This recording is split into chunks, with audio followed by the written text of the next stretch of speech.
terus percaya akan kebesarannya, kemahaesaannya, kuasanya dalam hidup kita. Mari kita terus hidup dalam percaya di dalam nama Tuhan Yesus. Yes, Lord.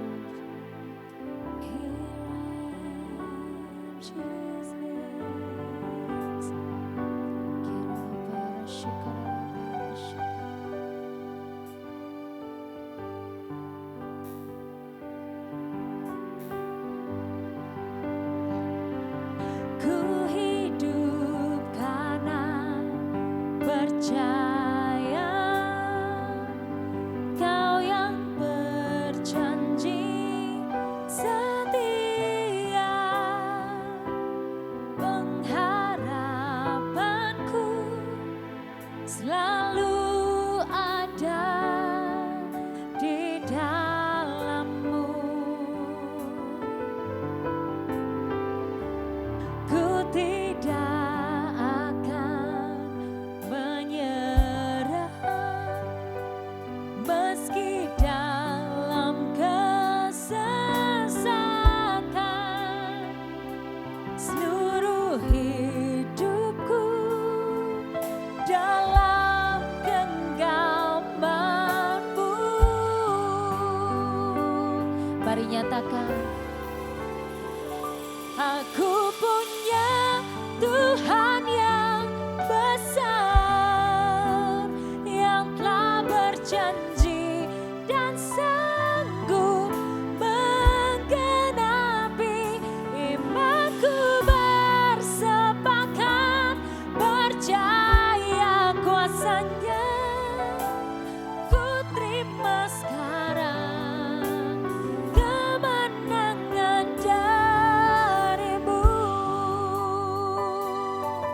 Katakan, ku hidup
dahsyat, Engkau baik, Engkau hebat Tuhan.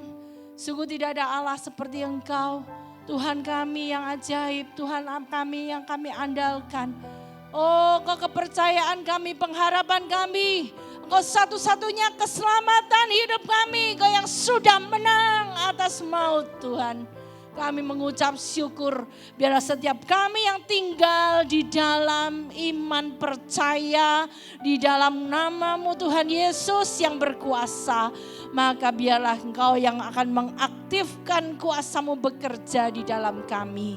Kami mengucap syukur, terima kasih pada pagi hari ini umat-Mu beribadah, bersekutu, berkumpul bersama, memberanikan diri untuk kami menghampiri tata kasih karunia-Mu.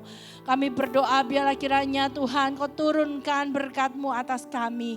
Kau memberikan kami pembebasan sebab firman-Mu itu kebenaran yang akan memerdekakan setiap kami.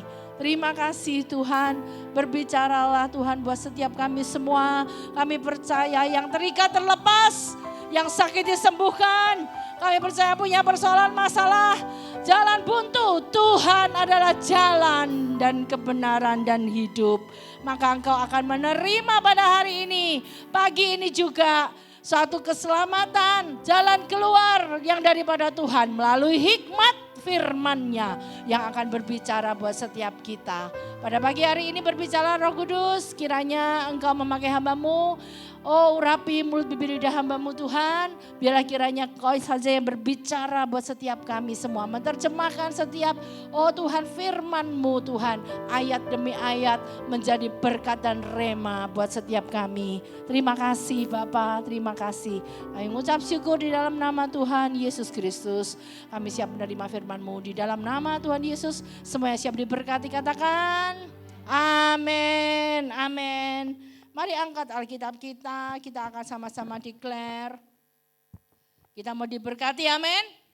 Kita angkat Alkitab kita, sama-sama kita katakan 2, 3. Ini Alkitabku, aku adalah seperti yang dikatakan firman Tuhan kepadaku. Aku mendapatkan seperti yang dikatakan firman Tuhan. Aku dapat melakukan seperti yang dikatakan firman Tuhan. Hari ini aku akan belajar firman Tuhan. Aku memperkatakan firman Tuhan dengan berani.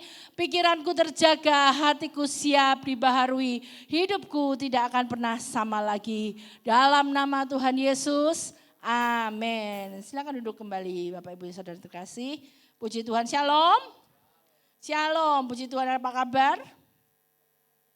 Luar biasa, haleluya ya. Saya percaya dalam segala kondisi keadaan apapun kalau kita tetap berada di dalam hadirat Tuhan, kita tetap berada di dalam kebenaran firman-Nya, pikiran kita terjaga dan kita terus berseru kepada nama Yesus yang menyelamatkan kita. Saya percaya tidak ada mara bahaya, sakit, penyakit apapun yang bisa terus menerus bercokol di dalam tubuh kita. Amin. Di dalam hidup kita semua dimerdekakan. Amin. Sebab saya percaya kuasanya yang bekerja di dalam kita itu nyata.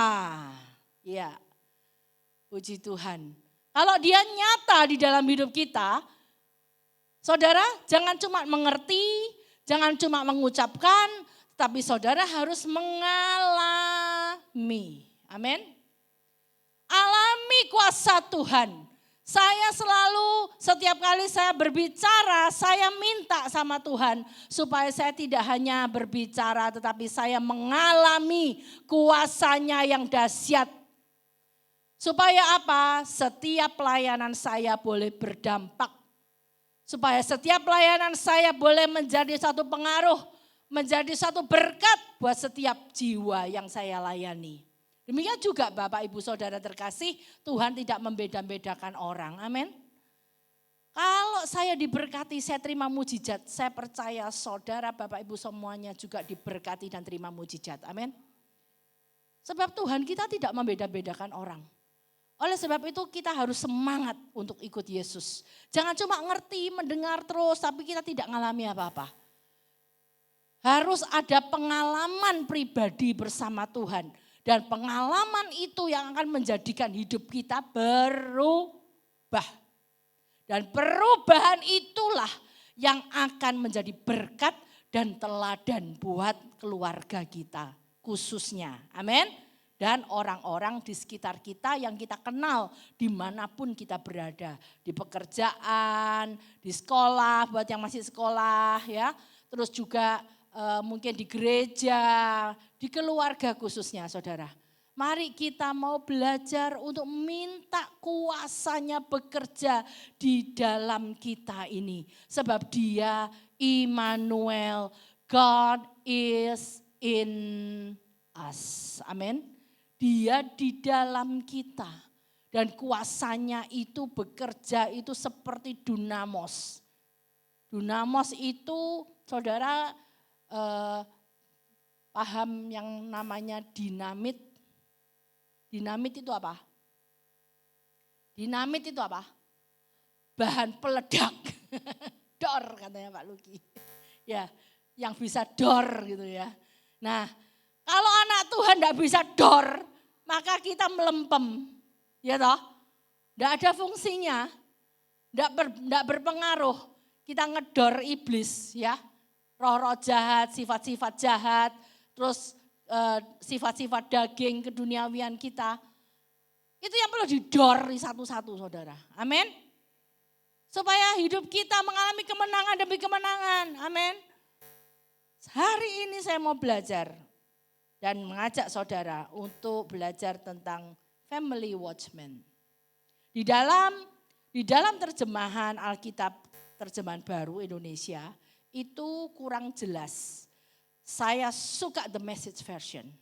Oleh sebab itu nanti kita akan compare, kita baca dulu di dalam Yehezkiel 3. Yehezkiel 3, mari kita baca.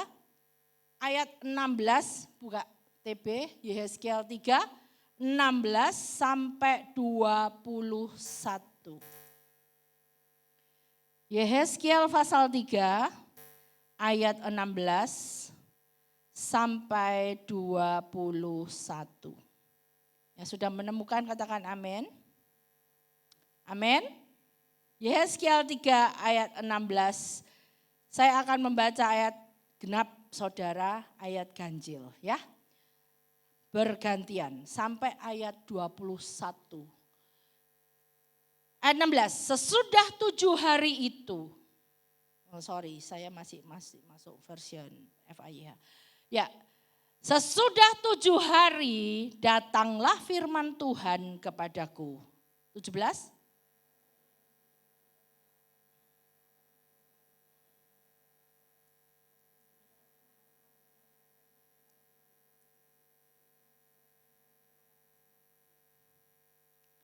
Kalau aku berfirman kepada orang jahat ya, ingat orang jahat.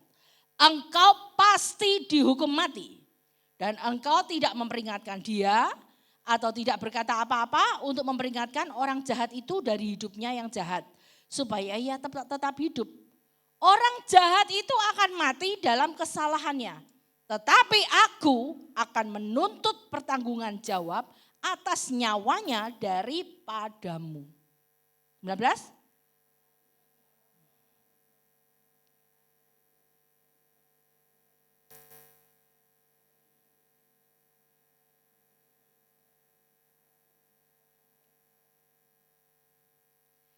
Jikalau seorang yang benar, nah sekarang orang benar, tadi orang jahat, sekarang orang benar ya.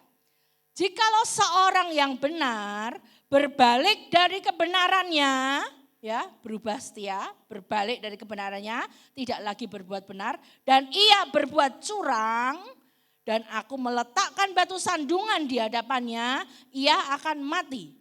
Oleh karena engkau tidak memperingatkan dia. Ia akan mati dalam dosanya dan perbuatan-perbuatan kebenaran yang dikerjakannya tidak akan diingat-ingat. Tetapi aku akan menuntut pertanggungan jawab atas nyawanya daripadamu. Sama-sama 2, 3. Tetapi jikalau engkau memperingatkan orang yang benar itu supaya ia jangan berbuat dosa dan memang tidak berbuat dosa, ia akan tetap hidup sebab ia mau menerima peringatan dan engkau telah menyelamatkan nyawamu. Amin. Disinilah kita akan belajar bahwa di dalam menjadi seorang penjaga seperti Yeskiel dipanggil Tuhan, ya, menetapkan engkau menjadi penjaga kaum Israel, ya. Coba sekarang coba lihat PowerPoint-nya, ya. Coba kita lihat. Di dalam The Message Version dikatakan bukan kaum Israel, tetapi lebih kepada family. Lihat, Son of man, I've made you a watchman for the family of Israel. Ya, whenever you hear me say something, warn them for me. Nah, sekarang kita lihat bahwa kita ini dijadikan watchman. Watchman itu penjaga. Penjaga untuk keluarga. Kalau di dalam sini memang Tuhan berbicara untuk Israel. Tetapi mari kita mau petik bahwa buat kita juga punya keluarga. Amin. Jadi mari kita semua yang mau respon, tanggap akan panggilan Tuhan ini sebagai penjaga. Saudara harus katakan siap Tuhan, aku mau. Amin. Di sini kita akan melihat bahwa mengapa kita dijadikan Tuhan seorang watchman atau penjaga. Mengapa? Dan juga nanti fungsi-fungsinya apa? Kalau kita tadi sudah membaca ayat 16 sampai 21, fungsi daripada seorang penjaga atau watchman itu tidak lain adalah fungsi imam. Amin. Fungsi imam. Katakan fungsi imam. Siapa di sini imam? Siapa di sini imam? Loh kok ada yang angkat tangan? Coba dibuka 1 Petrus 2 ayat 9. 1 Petrus 2 ayat 9. Siapa di sini imam? Oh, imam itu pendeta, gembala sidang. Itu yang jelas. Tapi fungsi dari imam itu sebetulnya adalah semua orang yang dipanggil. 1 Petrus 2 ayat 9. 1 Petrus 2 ayat 9. Nah ini fungsi imam ada di sini. Coba kita lihat saudara. Baca sama-sama 2, 3. Tetapi kamulah siapa? Tetapi siapa? Tetapi siapa? Kamu. Kamu itu berarti siapa? Pendeta tok? Gembala saja? Tidak. Tetapi kita semua, kamu, bangsa yang terpilih. Lalu apa? Imam, imamat yang rajani. Amin. Jadi kita ini imam saudara. Karena apa? Mengapa kita diangkat, dipanggil Tuhan, dipilih Tuhan, diangkat jadi imam? Karena apa? Umat menyerah sendiri supaya memberitakan perbuatan yang besar dari Dia. Karena apa? Karena apa? Karena Tuhan telah memanggil kamu keluar dari kegelapan kepada terangnya yang ajaib. Karena Tuhan sudah membebaskan kita dari perbudakan dosa, dari hukum dosa yang berakhir pada hukum maut. Dan itu tidak bisa diselesaikan dengan cara manusia, kecuali Allah sendiri yang menyelesaikannya bagi kita. Nah sekarang saya tanya, siapa di sini yang sudah ditebus oleh Tuhan Yesus? Lambaikan tangan. Nah berarti kita semua adalah umat yang ditebus. Ditebus, dibeli, lalu kemudian dibebaskan. Dibebaskan dari apa? Perbudakan dosa. keluar dari dosa yang gelap, kehidupan yang gelap, kehidupan yang penuh dengan kemurtatan, kenajisan, kotor, ya, hina, kepada terangnya yang ajaib, kepada hidup di dalam kasih karunia Allah yang ajaib. Amin.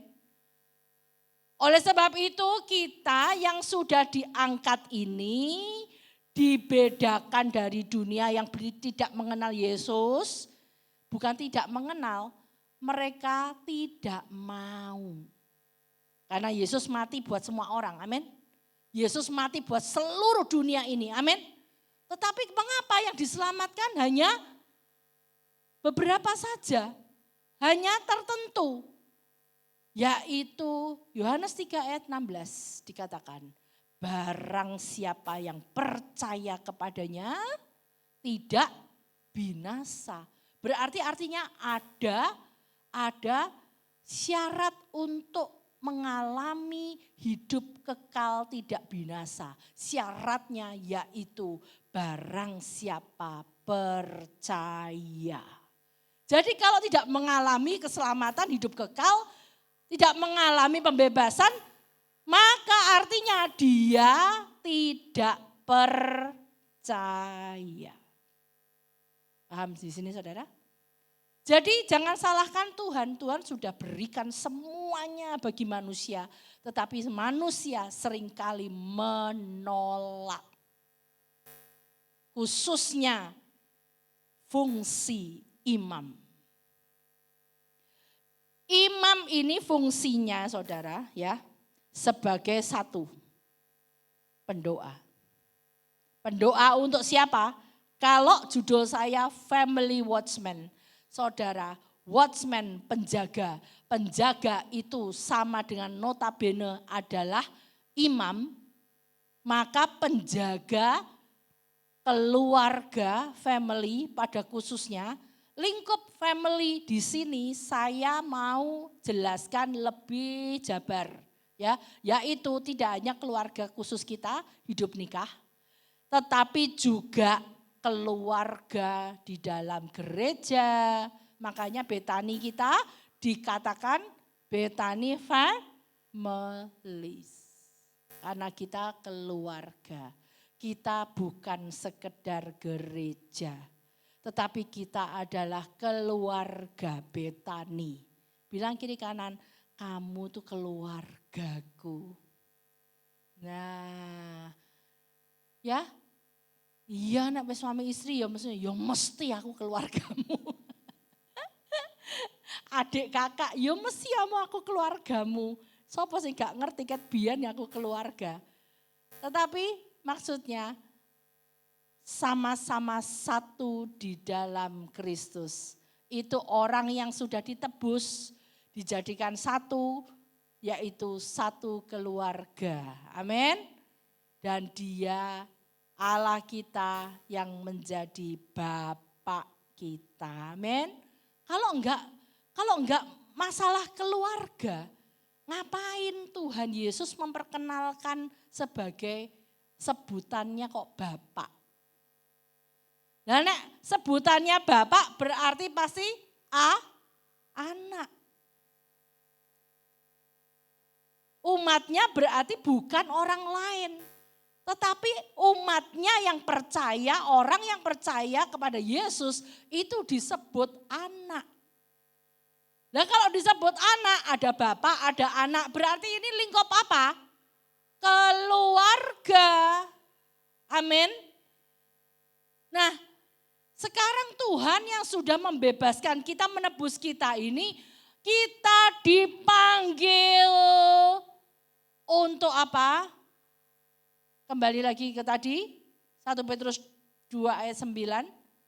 Dipanggil untuk, 1 Petrus 2 ayat 9.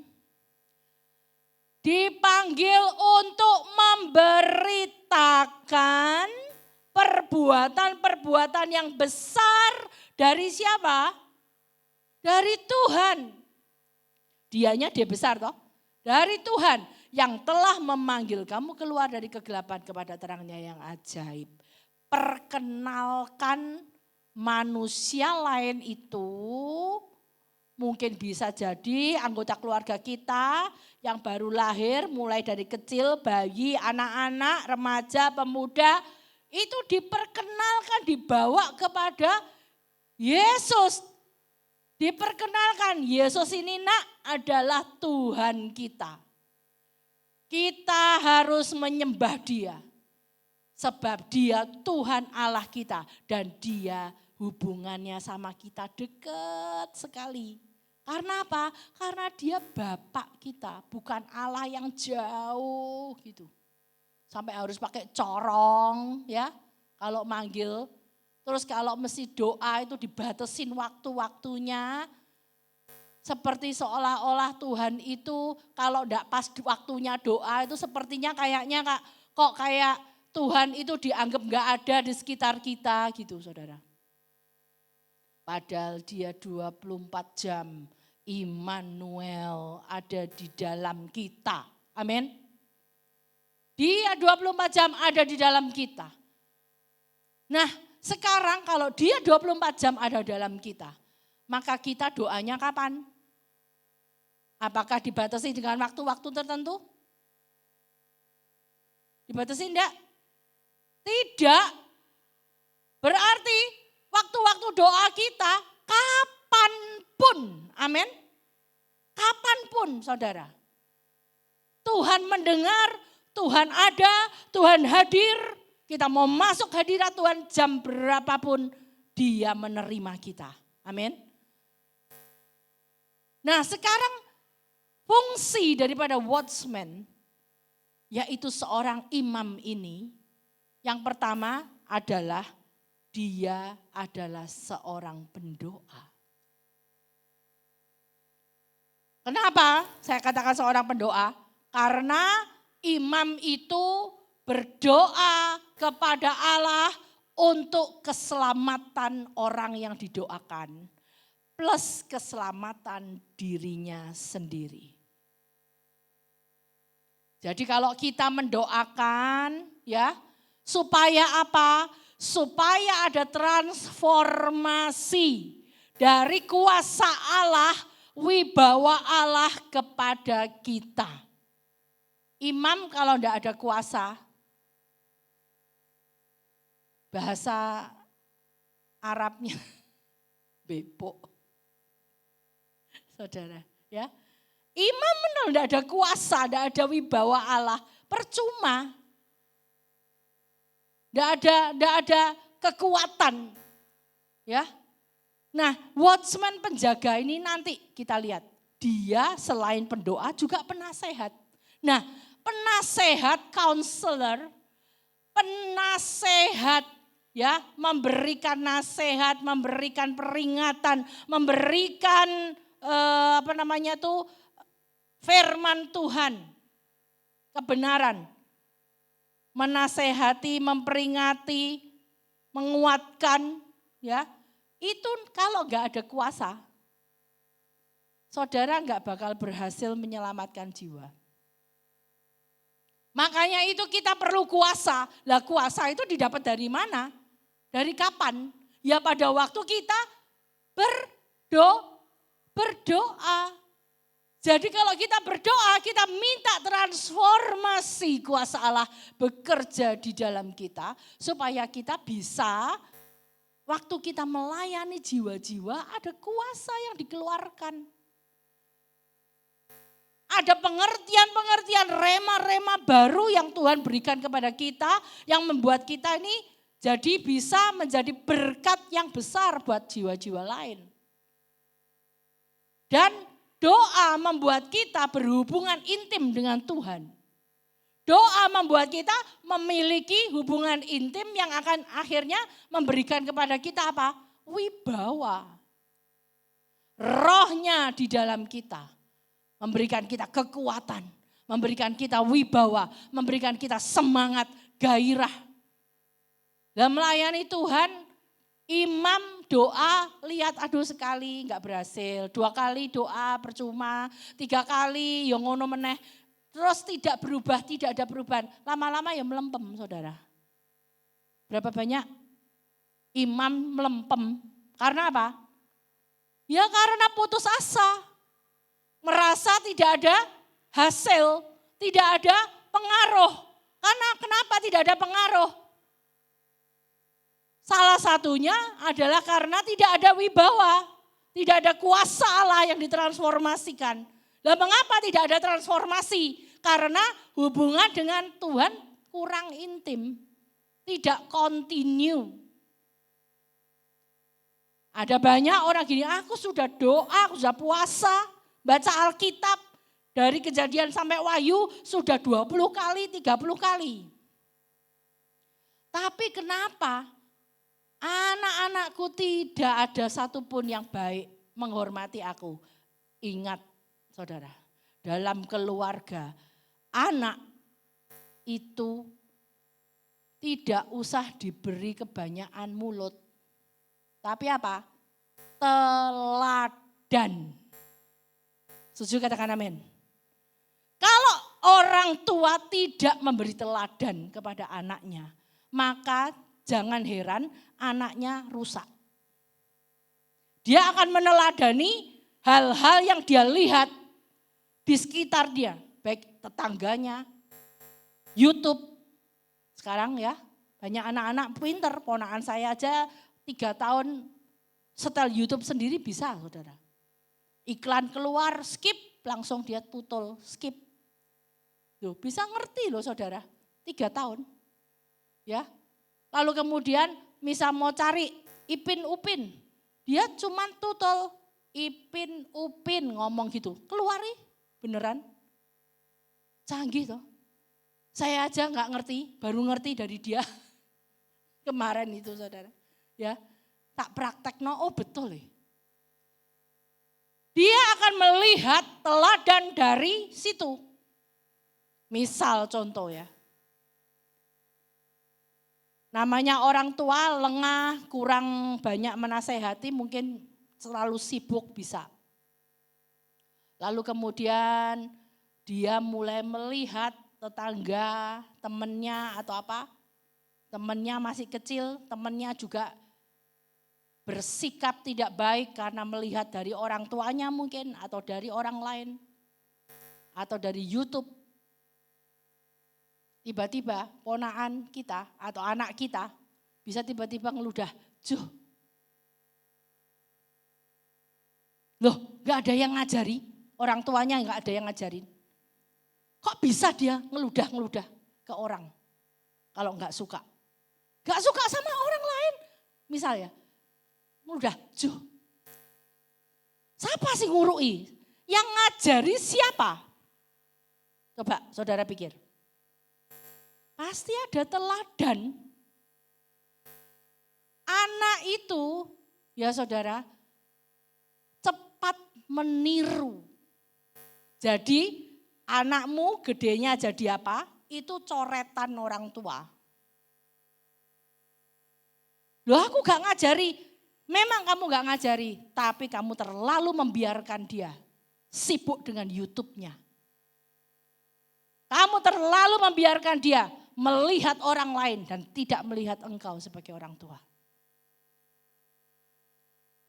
Orang tua kalau misalnya nilainya bagus tidak dipuji, biasa. Ya, mungkin dalam hati cuma bangga tok orang tuanya. Tapi nek nilainya jelek, dimuarai, diomel-omelin. Berapa banyak kita ngalami seperti itu di sekitar kita. Enggak usah angkat tangan saudara, saya enggak mau mempermalukan siapapun. Tetapi itu yang saya tahu, saya lihat orang-orang banyak seperti itu saudara. Teman-teman saya juga, saya melihat orang tuanya tidak berfungsi sebagai imam yang benar di mata Tuhan. Begitu gede, sudah angel, susah. Makanya firman Tuhan katakan dalam Mazmur, anak itu seperti panah. Ya. yang begitu dilepas. Saudara targetnya kemana? Ke sana ya melesatnya ke sana. Kalau ke sana ya melesatnya ke sana. Ya. Saudara harus punya target. Anakmu mau jadi apa? Anakmu mau jadi orang benar. Anakmu mau jadi orang yang cinta Tuhan. Anakmu mau jadi Bromo Corak. Ya saudara arahkan. Kalau sudah dilepas tidak akan bisa dipegang. Itu anak panah. Nah makanya di dalam Mazmur dikatakan anak itu seperti panah. Kalau sudah melesat dilepas dia tidak bisa dipegang lagi. Oleh sebab itu kita sebagai orang percaya, sebagai watchman, sebagai penjaga, kita perlu bertobat setiap hari. Amin. Selama hidup ini masih ada, saya bilang masih ada kesempatan. Karena kasih karunia Tuhan yang ajaib itu bisa mengubah yang tidak mungkin menjadi mungkin. Amin, saudara. Oleh sebab itu di dalam Yesus selalu ada harapan. Di dalam Yesus selalu ada jalan keluar dan jawaban hidup. Amin. Oleh sebab itu jangan lepaskan kepercayaanmu dari Yesus. Berfungsilah sebagai penjaga mulai hari ini, saudara. Anakku gede-gede piye ya, hidupnya juga enggak karu-karuan. Percayalah kalau engkau berfungsi sebagai imam dalam pertobatan, maka Tuhan bisa mengubah dan menjawab doa-doa kita. Amin. Jadi saudara, di dalam kita lihat ya, Hosea 4 ayat 6. Hosea 4 ayat 6. Coba buka itunya, apa namanya? Ya, Hosea 4 ayat 6. Yang tadi. Hosea 4 ayat 6 yang tadi, betul. Nah, Hosea 4 ayat 6 versi FAYH. Ya, firman Allah yang hidup. Kalau saudara buka di situ, di Alkitab saudara terjemahan baru, FAYH juga, ya, agak sedikit berbeda. Ini lebih tajam. Hosea 4 ayat 6.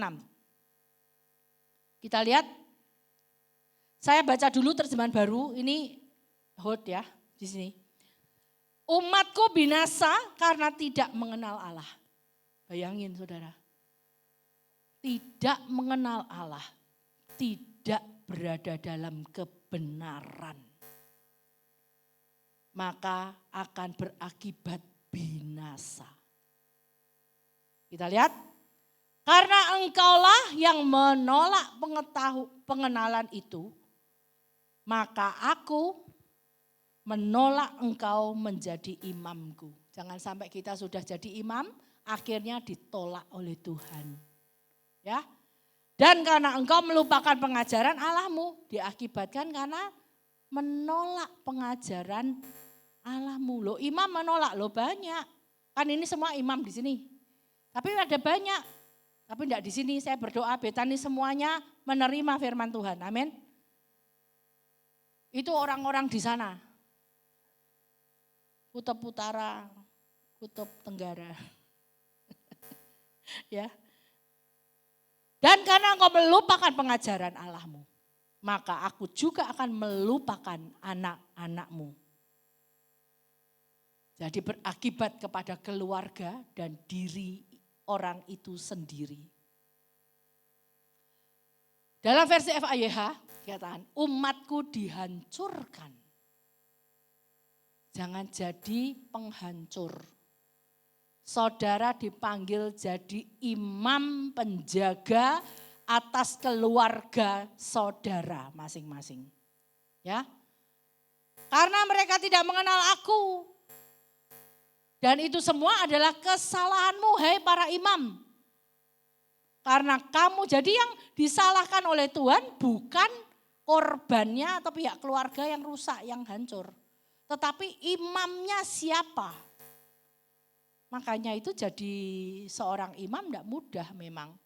Tapi kita ini dipanggil untuk jadi imam. Mau enggak mau ya harus melaksanakan tugas. Siap? Loh ya toh mulai melempem. Siap jadi imam? Loh 1, 2, 3, 4 orang toh. Siap jadi imam? Rasanya rodok ngenes. Karena kamu sendiri pun tidak mau mengenal aku. Rahasianya cuma itu, saudara. Korban di sekitar kita, keluarga kita, dikarenakan imam itu sembrono. Imam itu tidak mau mengenal firman. Tidak bergaul dengan firman. Tidak belajar firman Tuhan. Tidak baca firman Tuhan setiap hari. Tidak menyelidiki, tidak bergaul karib dengan Tuhan. Berhubungan intim dengan Tuhan. Karena itu aku tidak mau mengakui kamu sebagai imamku. Nek wes gitu parah saudara. Plus aku akan lupa memberkati anak-anakmu. Karena kamu telah melupakan hukum-hukumku.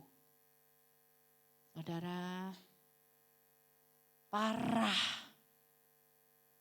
Tuhan mau segera datang. Kalau keluarga kita tidak kita pegang, saudara ya, genggam di hadapan Tuhan untuk mengalami pemulihan, nanti akibatnya mereka akan ketinggalan semua, mereka akan mengalami binasa. Dan binasa itu dipikir setahun, 2 tahun, 10 tahun, 50 tahun. Kekal selama-lamanya. Di sana surga dan neraka tidak ada jam. Tidak ada hari. Karena itu akan terus berlanjut sampai tidak terhitung waktu. Tidak ada batas waktu. Makanya itulah yang saya katakan ini serius.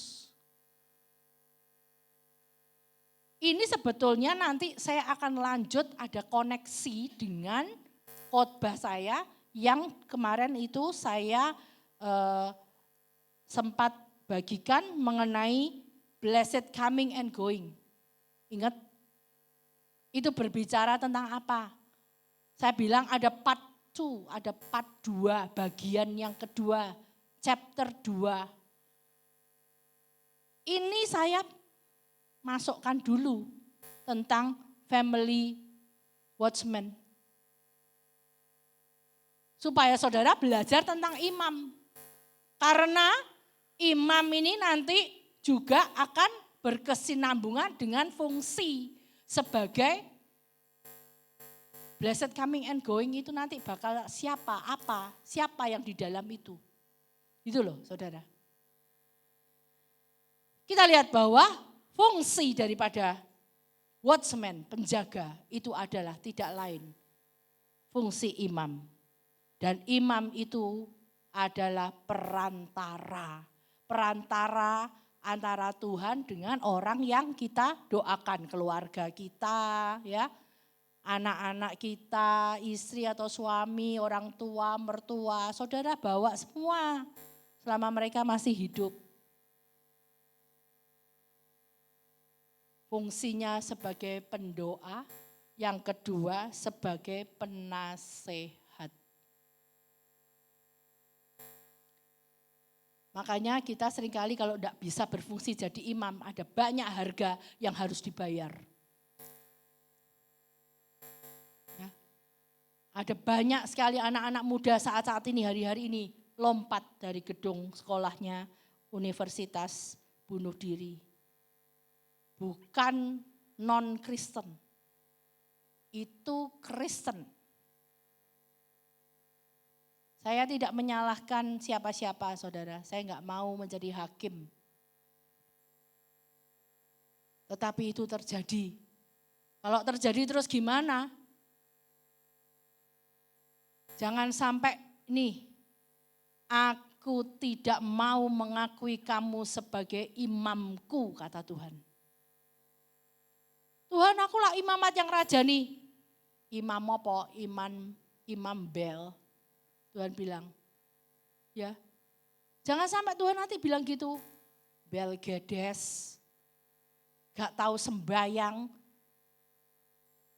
Orang tua, anaknya ada yang baik ya, hatinya baik. Sudah rajin sekolah, rajin ke gereja, rajin sekolah minggu dari kecil. Orang tuanya mabuk, narkoba. Suka mukuli mamanya dan sebagainya. Judi, main perempuan. Ada enggak yang kayak gitu kira-kira saudara? Banyak. Nah terus anaknya itu awalnya sudah dasarnya baik. Lah nanti lama-lama apa enggak gede? Nah kalau ngelihat gitu terus papahnya kayak gitu enggak bertobat. Anaknya lama-lama gede-gede gimana? Bisa pahit hatinya. Nah kalau sudah pahit hatinya, enggak ada yang menasehati. Tidak ada penasehat di dalam family itu. Tidak ada penjaga di dalam keluarga itu. Saya kemarin di Biber saya katakan kalau misalnya kita ngalami masalah rohani atau mungkin masalah-masalah karakter ya. Mungkin kita kurang benar gitu ya saudara ya. Ngamuan, terus mari gitu apalagi yang ngalami masalah-masalah ya. Yang gak selesai-selesai dengan keluarga dan sebagainya. Lalu kemudian kira-kira yang paling efektif seharusnya siapa yang harus berjaga atas dia, atas orang ini? Siapa seharusnya? Siapa yang harus jadi penasehatnya? Siapa yang harus jadi pendoanya? Yang paling efektif siapa sebetulnya? Saya mau tanya saudara. Siapa sebetulnya? Siapa? Ya pihak keluarga toh, orang terdekat kan, amin. Itu yang harusnya paling efektif. Misal suaminya yang nyeleweng dari sikap dan sifat karakter yang yang rusak, tidak baik. Yang paling efektif, yang menasehati, yang menjaga suami itu jadi penjaga, jadi pendoa. Siapa? Yo istrinya, bener gak? Karena dia yang paling dekat, orang terdekat yang paling ngerti sifat-sifat daripada suaminya itu.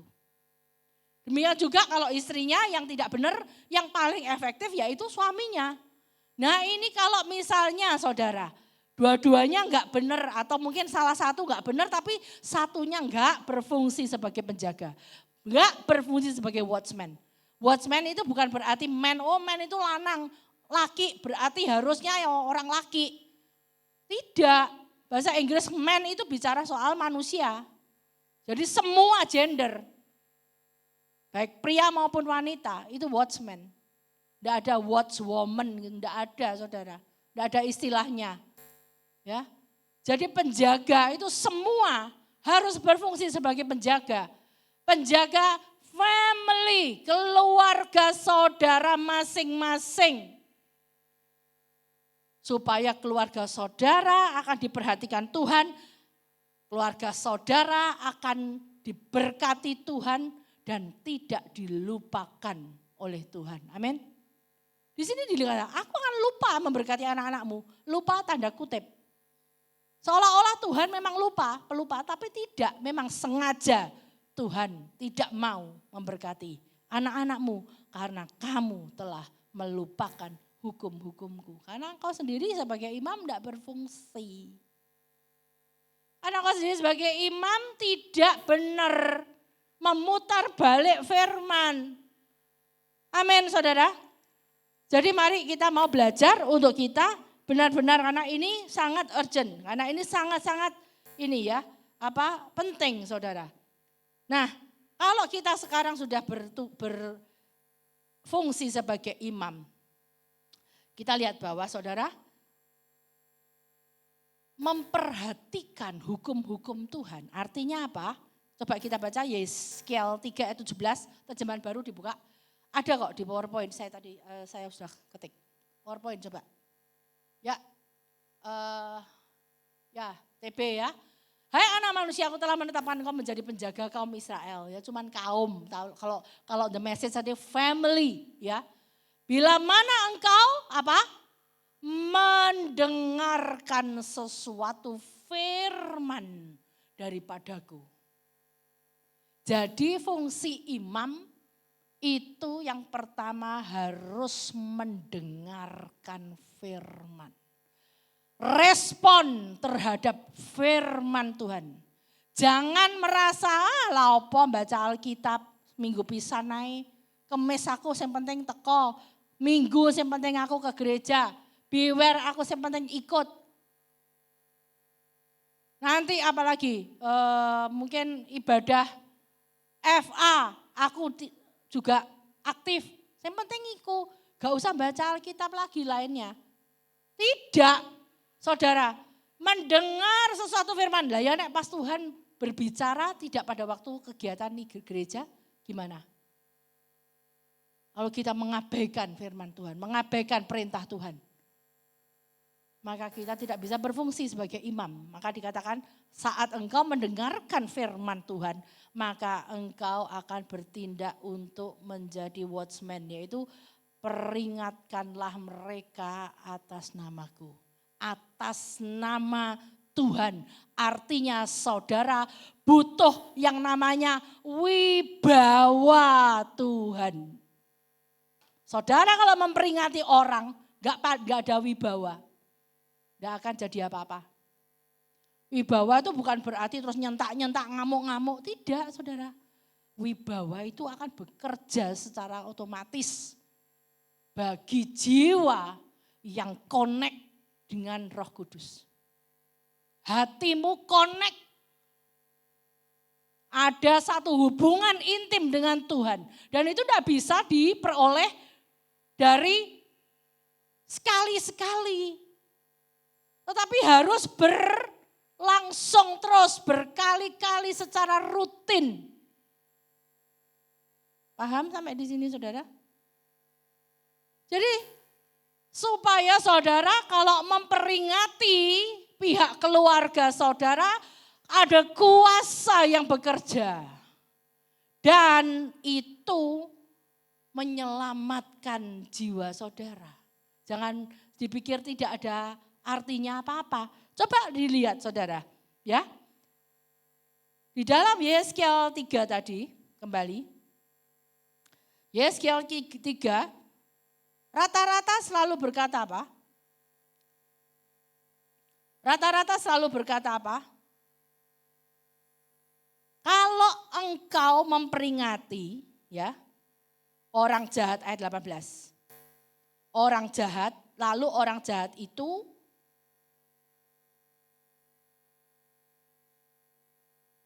dikatakan engkau akan mati dalam dosa. Tapi saudara yang ngerti ndak pernah bilangnya apa-apa. Wes tak jarno ae kok wonge ngamuk. Ya nek wonge nrimo, nek gak nrimo piye? Nah, saudara ngerti dia berbuat dosa.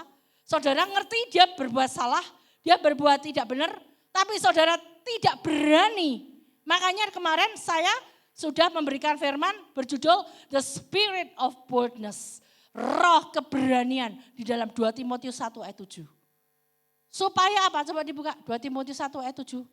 2 Timotius 1 ayat 7. Sepertinya ada kok di sini. Bentar. Nah, sebab Allah memberikan kepada kita bukan roh ketakutan, melainkan roh yang membangkitkan kekuatan kasih dan ketertiban. Kalau saudara punya the spirit of boldness, keberanian, roh keberanian, maka saudara pasti kuat dan berani untuk menasehati, memperingati, untuk menyelamatkan orang lain. Tentunya saudara akan diperlengkapi dengan kasih Tuhan dan roh yang tertib, tidak mau bertengkar, tidak suka bertengkar. Ya, tetapi kita memperingati dengan tertib. Kalau orang itu menolak, dikatakan di dalam firman Yeskiel tadi, kalau dia menolak, ayat 19, jika engkau memperingatkan orang jahat itu, dan dia tidak berbalik dari kejahatannya dan dari hidupnya, ya sudah dinasehati, tapi tetap gak mau, ia akan mati dalam kesalahannya. Tetapi, engkau menyelamatkan nyawamu. Artinya sebagai seorang penjaga itu ada dua fungsi. Satu, dia menyelamatkan orang lain. Dua, dia menyelamatkan dirinya sendiri. Amin. Jadi jangan dipikir tidak ada apa-apanya jadi imam, jadi seorang penjaga. Saudara justru kalau tidak menasehati, tidak berani, takut, gentar, khawatir, nanti gini, nanti gitu, pikiran negatif dan sebagainya saudara.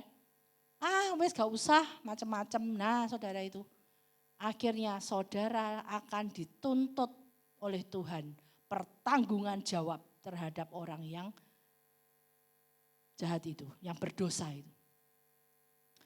Orang yang berdosa itu sebetulnya kalau saya katakan family, maka dia sebetulnya orang yang saudara kenal. Orang dekat saudara. Nah kenapa saudara tidak berani? Kenapa saudara cuek?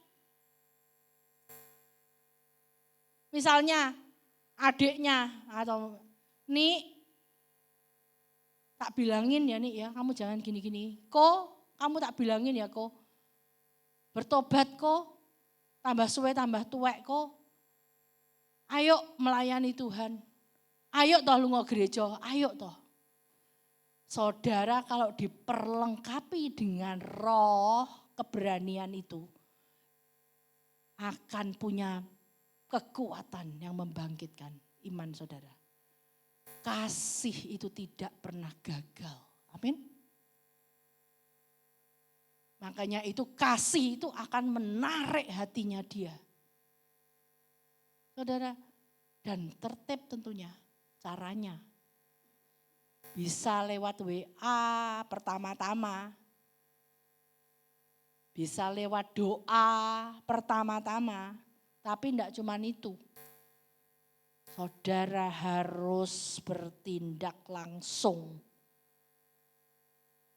Ada satu tindakan selanjutnya untuk saudara berbicara, menasehati, menegur, memperingatkan. Dan itu menyelamatkan nyawa saudara sendiri. Amin. Sampai di sini jelas saudara. Kalau saudara tidak berbuat apa-apa, diam aja, orang itu akan binasa. Tetapi Tuhan katakan, itu nyawanya tak tuntut di kamu. Loh, kalau orang bilang, enak aja aku saya dituntut. Lah saudara imam kok. Imam harus responsible. Imam harus bertanggung jawab. Karena kita di hadapan Tuhan dianggap imam yang rajani, bukan imam kampungan, bukan imam ecek-ecek. Kita ini imam yang punya kemuliaan Tuhan. Amin. Jadi penjaga di sini tidak sekedar menyelamatkan orang atau keluarganya, tetapi juga menyelamatkan diri sendiri. Nah, saudara, jadi mari kita lihat bahwa kalau kita ingin keluarga kita diselamatkan oleh Tuhan, perlu adanya fungsi penjaga dan itu saudara sendiri. Jangan tuntut orang lain, tidak selesai-selesai. Mbok yo kamu, lama-lama atau tidak ada watchman, tidak ada penjaganya. Hidup tidak ada mengalami kasih karunia daripada Tuhan. Kasih karunia Tuhan itu dahsyat. Seperti tadi saya katakan, kasih itu tidak pernah gagal. Kalau kasih tidak pernah gagal, maka dia akan bekerja dengan dahsyat. Dan kasih itu menyelamatkan. Amin. Amin, saudara.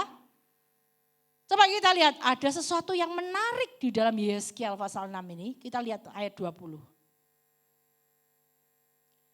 Tadi tentang orang berdosa ya, kalau ini orang benar. Kita lihat kondisinya beda. Ayat 20, jikalau seorang yang benar berbalik,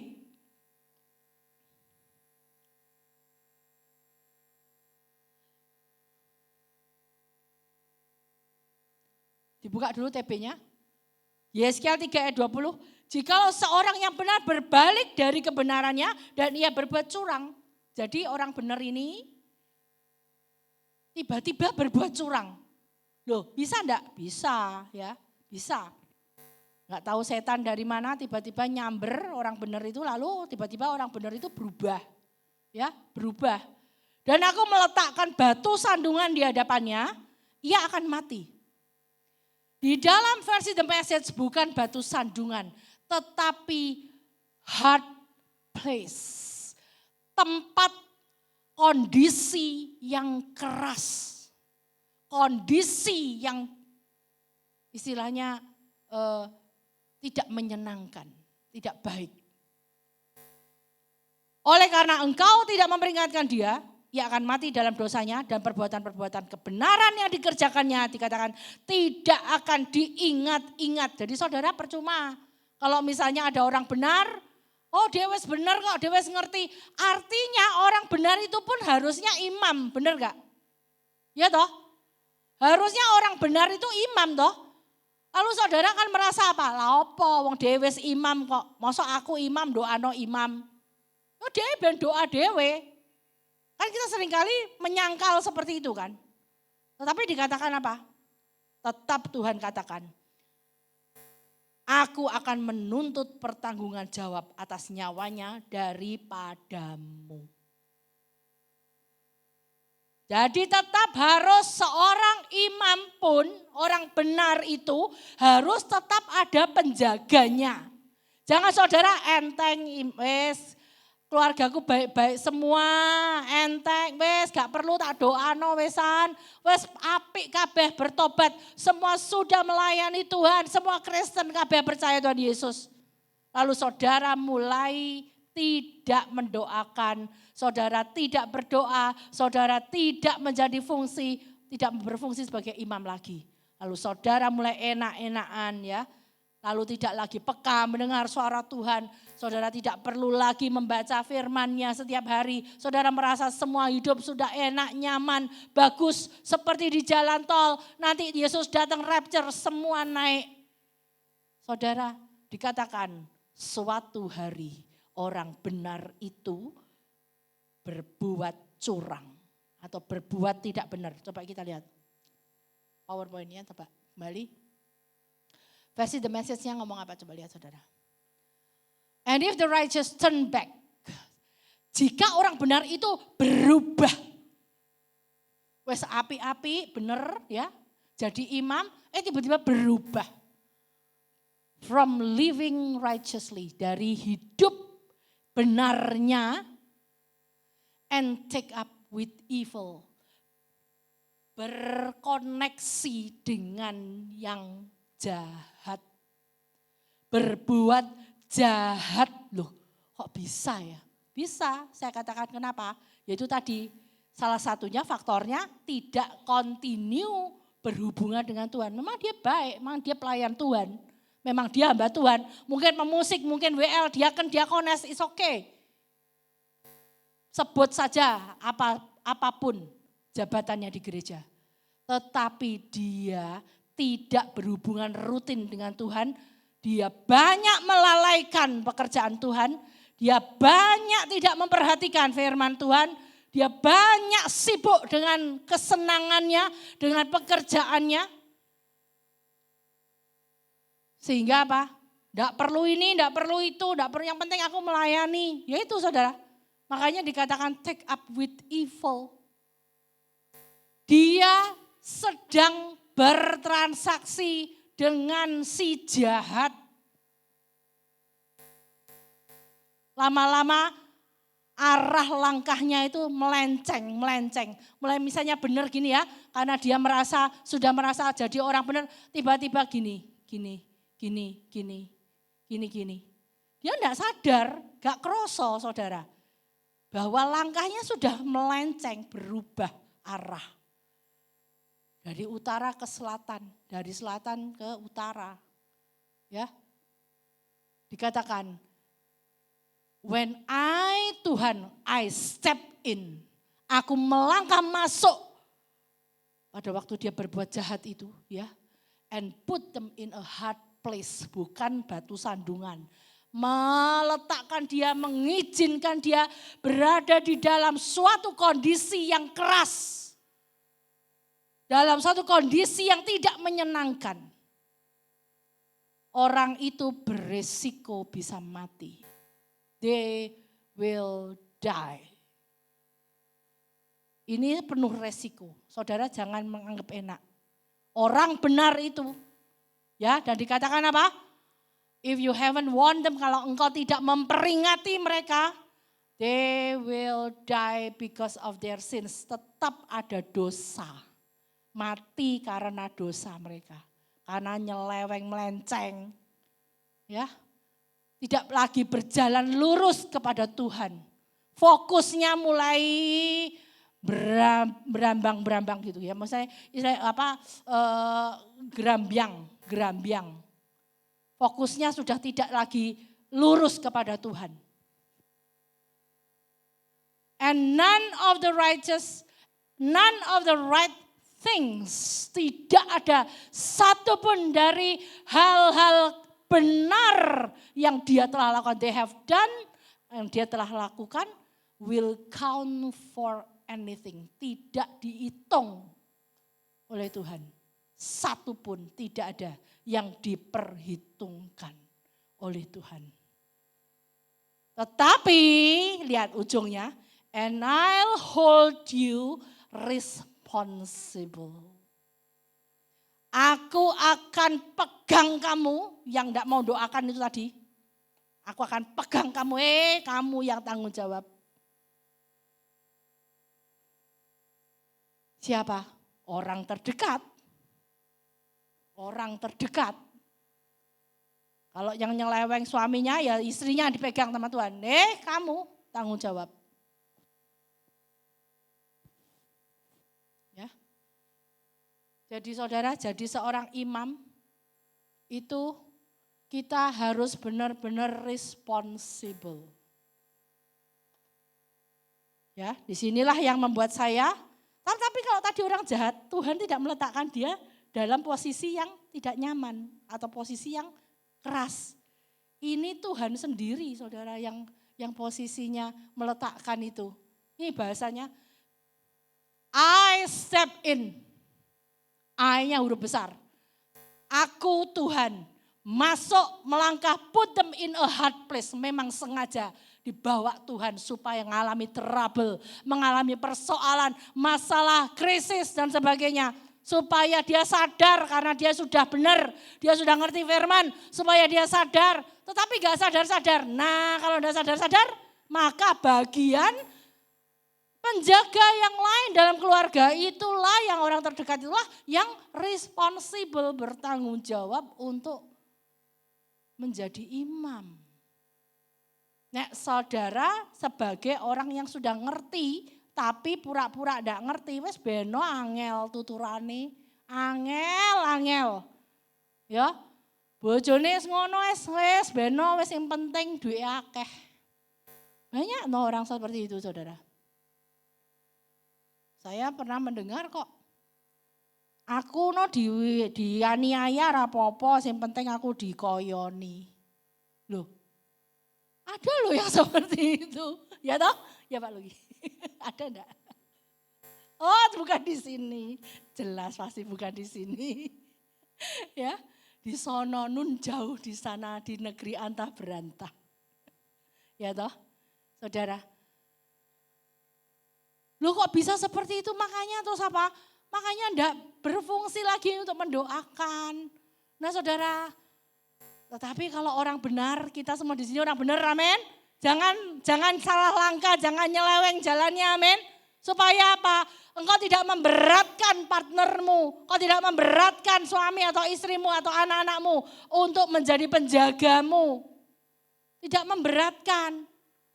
Mari kita bergandengan tangan, bekerja sama, melangkah bersama, melayani Tuhan, berhubungan intim dengan Tuhan. Sungguh-sungguh sampai Tuhan datang kali yang kedua. saling menjaga, saling bersatu hati. Lalu kemudian saudara akan memenangkan jiwa-jiwa lebih banyak lagi di luar. Makanya itu saudara, firman Tuhan katakan apa? Maka aku akan menjadikan engkau saksiku di Yerusalem. Yerusalem bicara soal keluarga. Lalu kemudian kalau sudah oke, jadi ke Yudea lebih gede lagi saudara. Keluar ya, ke pekerjaan. Itu juga family di dalam pekerjaan, dalam kantor. Family di gereja. Pas Betani itu family ya. Jadi kita juga punya fungsi sebagai penjaga di gereja. Selama ini di gereja kalau tidak ada yang mau jaga, tidak ada yang mau doa, ya adem. Waktu nanti Tuhan akan membuang di dalam Wahyu.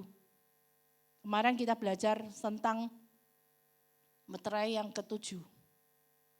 Itu kalau begitu malaikat ambil api dari sorga dan dilontarkan ke bumi, maka akan terjadi ledakan. Ledakan itu adalah dari doanya orang-orang percaya. Nah, nek saudara enggak pernah doa, yang mau dibakar doanya siapa? Waktu api itu dibakar, membakar gereja, adem, ya mati apinya. Coba kalau misalnya saudara bakar kayu basah, adem, bisa nyala enggak? Enggak bisa nyala, kecuali kayu itu kering dan siap untuk dibakar, langsung work. Cepat nyalanya saudara.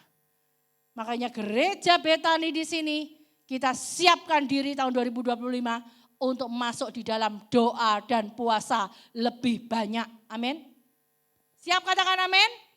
Supaya pada waktu malaikat itu akan memberikan rohnya, apinya dari sorga, kita kebakar dan kita akan banyak mengalami revival. Amin. Yaitu kebangkitan rohani. Ada banyak orang-orang bertobat. Nah kalau banyak ratusan ribuan, nah pengerjanya enggak siap. Terus gimana? Enggak ada yang melayani. Saudara, California kemarin ada setelah itu terjadi pertobatan jiwa-jiwa, puluhan ribu orang dibaptis. Saudara, 1 atau 2 orang baptis 1.000 orang, misal kuat saudara, nyemplung di air 1.000 orang. Ngenteni ngene terus 1.000, berapa jam? Gak, kulitnya blodok kabeh kena air. 1.000 orang satu misalnya, itu puluhan ribu. Kalau enggak kuasa Tuhan yang memberikan kekuatan, itu pasti saya percaya yang baptis gantian, enggak mungkin 1 orang, 2 orang. Lah kalau sekarang enggak ada satu pelayan yang siap melayani Tuhan, piye Tuhan? Saudara, gimana? Ya kita enggak akan dipakai oleh Tuhan. Amin. Betani Tuban siap revival? Amin. Katakan siap. Loh amin. Luwe saudara. Siap? Revival? Mendapatkan curahan api dari sorga? Siap? Amin. Amin. Puji Tuhan. Saya mau undang para pemusik dan juga WL, singer. Saya tutup saudara. Hari-hari ini kita perlu berfungsi sebagai imam. Berdoa dan imam pun harus bertobat setiap hari. Amin. Untuk menyelamatkan jiwa-jiwa, keluarga dan dirimu sendiri. Coba kita baca, ayo kita bangkit berdiri sama-sama. Saya akan terakhir mengajak saudara membaca di dalam Kisah Para Rasul. Kisah Para Rasul 16 ayat 30 sampai 34. Ya.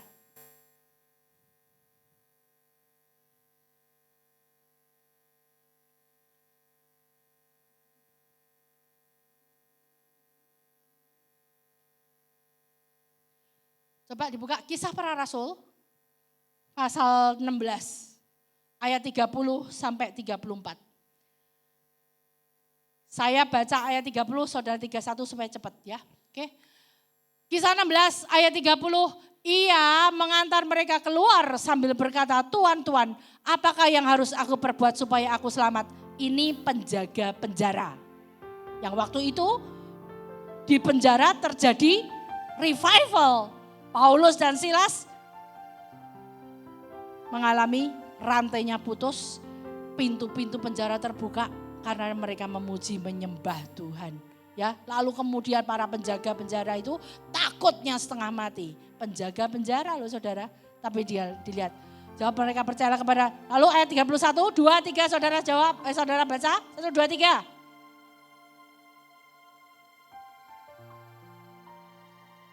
Engkau dan seisi rumahmu. Amin. 32. 32. Lalu mereka memberitakan firman Tuhan kepadanya dan kepada semua orang yang ada di rumahnya. Lalu 33. Wah, langsung berubah. Seketika itu juga ia dan keluarganya memberi diri dibaptis. 34 sama-sama 23. Lalu ia membawa mereka ke rumahnya dan menghidangkan makanan kepada mereka, Paulus dan Silas. Dan ia sangat bergembira bahwa ia dan seisi rumahnya telah menjadi percaya kepada Allah. Kasih pertobatan akan memulihkan keluarga. Amin.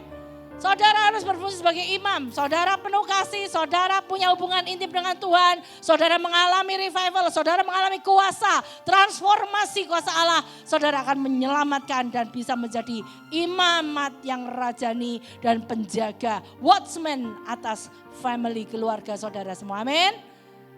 Beri kemuliaan bagi Tuhan Yesus.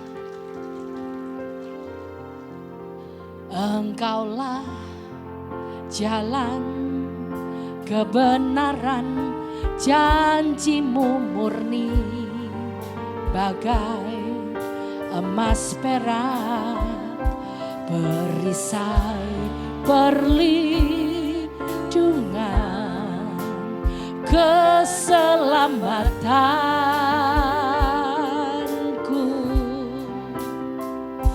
Engkaulah jalan kebenaran, dalam kasih-Mu ada apa? Ada kehidupan, penolong yang setia di dalam kesesakan,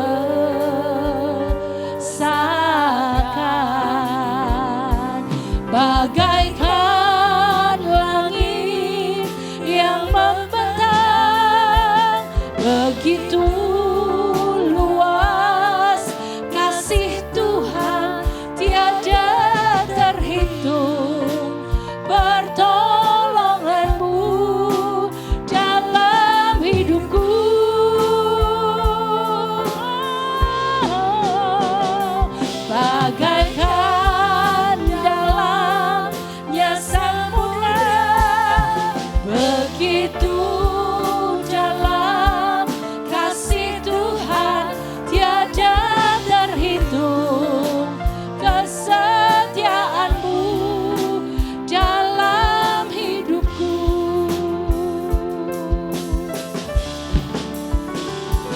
Engkaulah, katakan, jalan yang sempurna, janjimu murni bagai emas perak, perisai perlindungan, keselamatanku.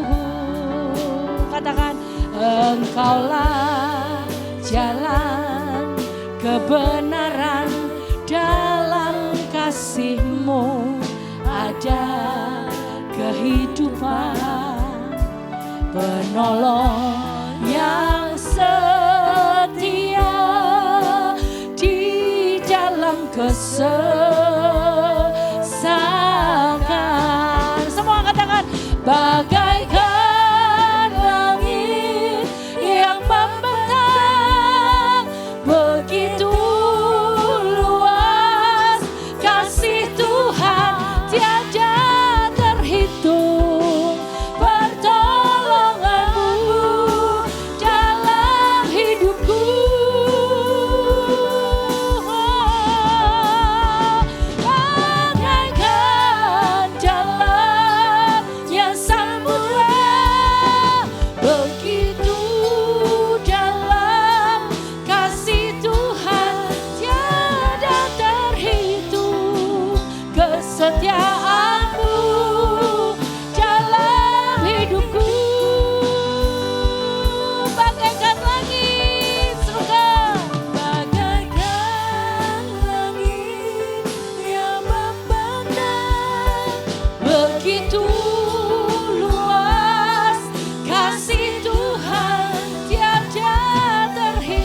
Sama-sama katakan, dalam hidupku.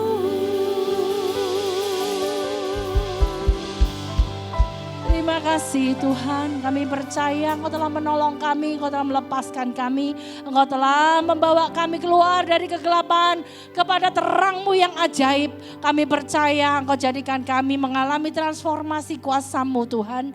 Pagi hari ini kami menghadap hadirat-Mu, biarlah Engkau perkenan kami, penuhi kami dengan kasih karunia-Mu yang ajaib, yang akan menyelamatkan banyak orang, menyelamatkan seluruh isi keluarga kami, seperti keluarga kepala penjara itu Tuhan.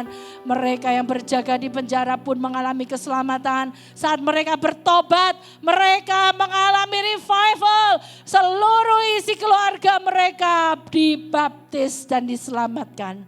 Terima kasih Tuhan Yesus, kami percaya tidak ada yang mustahil bagi kuasa-Mu Tuhan yang bekerja di dalam kami. Kami percaya saat ini umat-Mu yang mendengar firman-Mu, dan biarlah kami juga akan bertindak sesuai dengan wibawa nama-Mu Tuhan Yesus. Dan menjadikan kami boleh berjaga dan kami boleh menjadi penasehat, counselor buat keluarga kami masing-masing. Engkau memberkati kami semua, selamatkan seluruh isi keluarga kami. Terima kasih Tuhan. Hamba-Mu selesai berbicara, Engkau memberkati setiap umat-Mu yang telah duduk diam mendengar firman-Mu. Biarlah firman-Mu itu seperti pedang bermata dua yang akan menjamah dan akan memperbarui dan memulihkan keadaan kami semua, baik jemaat-Mu maupun hamba-Mu. Terima kasih Tuhan, terima kasih. Kami mengucap syukur, kami sudah diberkati, saatnya kami melakukan firman-Mu. Di dalam nama Tuhan Yesus, Bapa, kami sudah berdoa dan mengucap syukur. Semua yang diberkati firman Tuhan sama-sama katakan, amin. Amin. Silakan duduk kembali. Tuhan Yesus memberkati.